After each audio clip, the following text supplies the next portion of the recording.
Milton Leite, Maurício Noriega, fazer aquele resumão, mostrar de novo o gol do Elias, né, numa jogada bem trabalhada pelo time do Corinthians. Corinthians que começa bem, a exemplo do que fez nos dois confrontos contra o Once Caldas, né, jogando muito bem, imprimindo um ritmo muito bom. E o São Paulo me pareceu um time muito acuado, talvez muito passivo, até aceitando muito a proposta de jogo do Corinthians, Milton.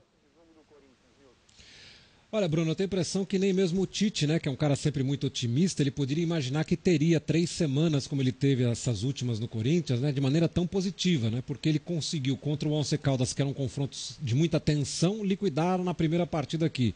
Teve um jogo contra o Palmeiras no meio do caminho que venceu jogando lá na arena do adversário, ainda com time misto. E hoje ganha do São Paulo aqui, ou seja, foram 3 semanas intensas, mas que o Tite sai por aqui, né? O homem está feliz da vida, um começo realmente muito bom do Corinthians, Noriega. E nessa partida de hoje, como o Bruno tinha dito aí no começo do jornal, né? Praticamente o São Paulo ficou com a bola mais tempo do que o Corinthians, mas criou muito poucas chances claras de gol, que o goleiro tem que defender, aquela coisa toda, né? O Corinthians foi muito mais objetivo que o São Paulo. O São Paulo foi um time sem profundidade, que jogou de lado. Ele não teve como tirar a barreira defensiva do Corinthians ou passar por ela, abrindo essa barreira ou penetrando por essa barreira. E o Corinthians, quando recuperava a bola, era sempre muito rápido. Para a gente ter uma ideia da diferença, o placar aqui foi 2-0, mas o Once Caldas, que perdeu por 4-0, criou mais chances do que o São Paulo criou nesse jogo aqui. Verdade. Deu mais trabalho para o Corinthians do que o São Paulo deu.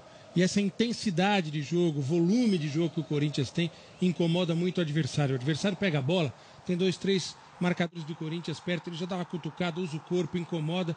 E o São Paulo não conseguiu sair disso. A gente está vendo aí o primeiro gol do Elias, né? Que começa com ele lá no meio, uma tabelinha ali do Danilo com o Jadson, e o Elias já estava lá na entrada da grande área para pegar sem deixar cair no chão, um lindo toque, fazendo 1-0. Isso com 11 minutos do jogo. Você vê tudo errado, né? O Souza voltando ali para pegar, o Denilson sai para o bote, depois não acompanha, o Maicon não marca ninguém, fica vigiando o Renato Augusto, que está completamente fora da jogada, não vai participar da jogada, e nesse espaço que sobra, entra o Elias para pegar com muita categoria e fazer um belo gol. E a partir daí o Corinthians começou a fazer aquele joguinho de bloquear mais o meio, de garantir bem a sua defesa. São Paulo fez muito isso, né? Bola aérea, falta, escanteio, bola sempre alta para dentro da grande área, e mesmo assim sem obter grande sucesso. Nem a bola parada, que é uma característica muito forte dos times do Muricy, funcionou hoje. Sempre a bola parada perigosa, não batida desse jeito, assim como tem sido batida, sem violência, né? E sem curva para dentro da área, tirando do goleiro. Essa talvez tenha sido a mais perigosa no escanteio do Ganso aí, mas mesmo assim sem muito treinamento. O Corinthians dá a impressão durante o jogo que está se fingindo de morto, né?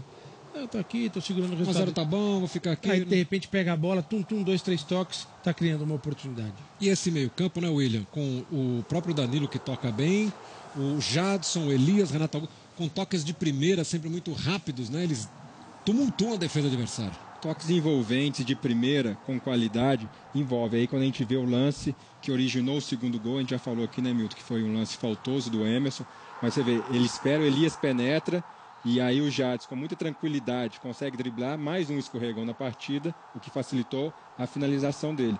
Mas o Corinthians tem sido muito envolvente nessa troca de passes rápidos, de primeira. E aí, se você não tiver com um time bem montado, bem armado, você sofre como o São Paulo sofreu, até porque o Muricy também já modificou a escalação 6 vezes nesse início de temporada. É difícil de você dar esse entrosamento defensivo também, Milton. É isso que eu ia dizer, né? Porque o São Paulo mexeu pela 6ª vez, escalou um time diferente.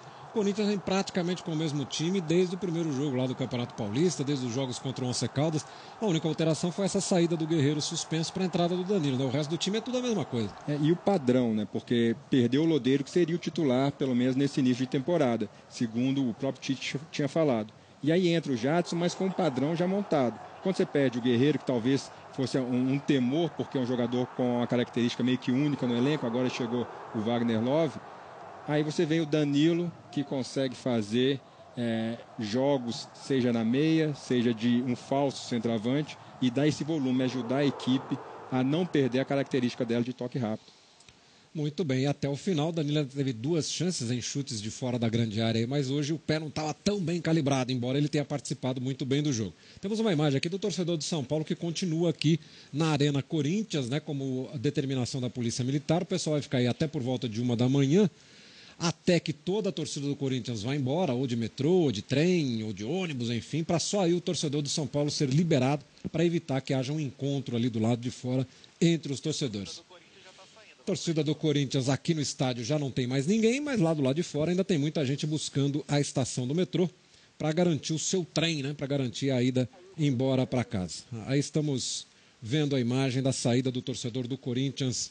Alguns poucos ainda aqui próximo do estádio, já muita gente tomando o caminho de casa. Veja lá como está o túnel ali, né? Que liga até a estação lá do outro lado. Como está cheio de gente ainda indo embora para casa.